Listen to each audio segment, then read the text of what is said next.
Служба інфармації телеканалу «Белсат» у живым эфире розпочинає свой інформаційний день. Меня зовут Александр Путила, щиро вітаю і запрошую.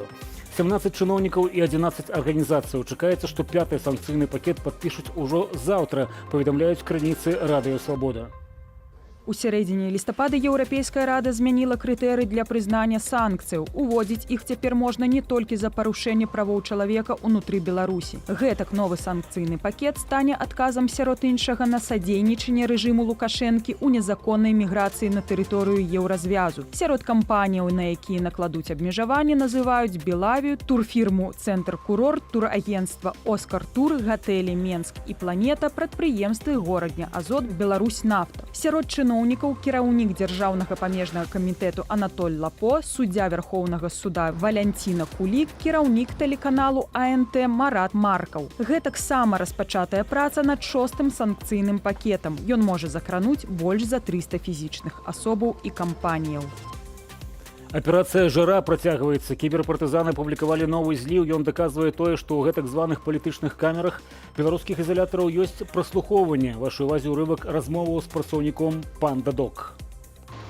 Никаких доказательств, никаких нарушений. То есть они просто не понимают схему работы ПВТ. Опросили всех сотрудников компании. Все свидетельские показания сотрудников никак ничем не противоречат, ничему. Вроде как нет никакого основания дальше продолжать это дело. В текущих событиях компании стало неудобно в текущую власть.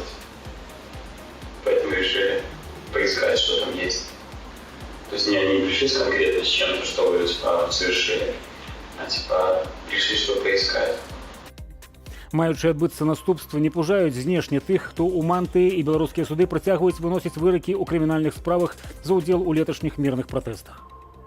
Пасля 3,5 месяцаў за кратамі Менчуку Максіму Мікулічу прысудзілі 3 гады гэтак званай хіміі. Яго назвалі вінаватым у актыўным удзеле ў групавых дзеяннях, якія груба парушаюць грамадскі парадак, чым палічылі мірную акцыю пратэсту летась 9 жніўня. Раней па гэтай жа справе на 3 гады хатняй хіміі асудзілі былога амапаўца Максіма Клімовіча. У горадні вынеслі вырак лабаранцы прадпрыемства горадня «Азот» Вользе Белазёравай за шчэпку на маршы адзінства. Вольга атрымала 1,5 года хатняй хіміі.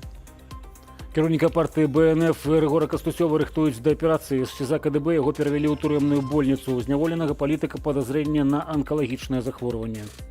Рыгора Кастусёва трымаюць за кратамі ўжо 7 месяцаў. Сваякі раней заяўлялі пра неабходнасць тэрміновай аперацыі. Не так даўно Кастусёў перанёс каранавірусную інфекцыю. Асуджанага на 5 гадоў калоніі анархіста і блогера Міколу Дзядка перавялі з менскага СІЗА на Валадарскага ў следчую турму нумар 4 ў Магілёве. У палітычнага вязня таксама былі праблемы са здароўем. Ён пакутаваў на галаўны боль. Патрабуецца медычнае абследаванне і старшыні Саюзу палякаў у Беларусі Анжэліцы Борыс, якую трымаюць у Жодзінскім СІЗА. У яе можа быць абвастрэнне захворвання печані.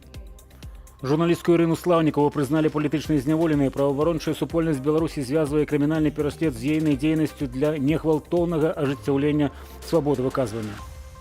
Ірыну Слаўнікаву разам з мужам затрымалі 30 кастрычніка ў аэрапорце Менску, калі яны вярталіся з адпачынку. На наступны дзень абодвух асудзілі на 15 сотняў арышту нібыта за захоўванне ў Фейсбук матэрыялаў, прызнаных экстрэмісцкімі. Мужа Ірыны учора 3 раз пакаралі адміністрацыйным арыштам нібы за непадпарадкаванне міліцыі, а сама журналістка стала падазраванай у крымінальнай справе аб арганізацыі дзеянняў, якія груба парушаюць грамадскі парадак. За сотні да ліку палітвязняў дадаліся 4 асобы. Цяпер іх у Беларусі 891 чалавек. Час змяняць лысую гуму. Згодна з правіламі дарожнага руху, ад заўтра і да 1 сакавіка аўтамабілі павінныя быць абсталяваныя зімовымі апонамі. Тым, хто не пераабуўся, пагражае адміністрацыйная адказнасць, штраф памерам да 29 рублёў за першае выяўленае парушэнне. Паўторнае на працягу года падобнае парушэнне пацягне ўжо на штраф ад 58 да 145 рублёў. Звяртаем вашу увагу на тое, што ў бліжэйшыя дні на дарогах краіны будзе павышаная актыўнасць ДАІ, адмысловыя рэйды і праверкі. Яшчэ інфармацыя ад гледачоў. У віцебскай краме гіпа ўжо 3-й тыдзень немагчыма купіць прадукцыю мясцовага прадпрыемства «Малако». На запад гледачы атрымалі з крамы адказ. Тавару няма праз дэфіцыт сыравіны на ўнутраным рынку і, адпаведна, аптымізацыі малочнай прадукцыі вытворцам. Каб ваша інфармацыя атрымала распаўсюд, пішыце нам у чат-бот і сацыяльныя сеткі, дасылайце нам відэа, фота і расповеды. Мы абавязкова пакажам. Чарговае выданне навінаў праз гадзіну. До сустрэчы.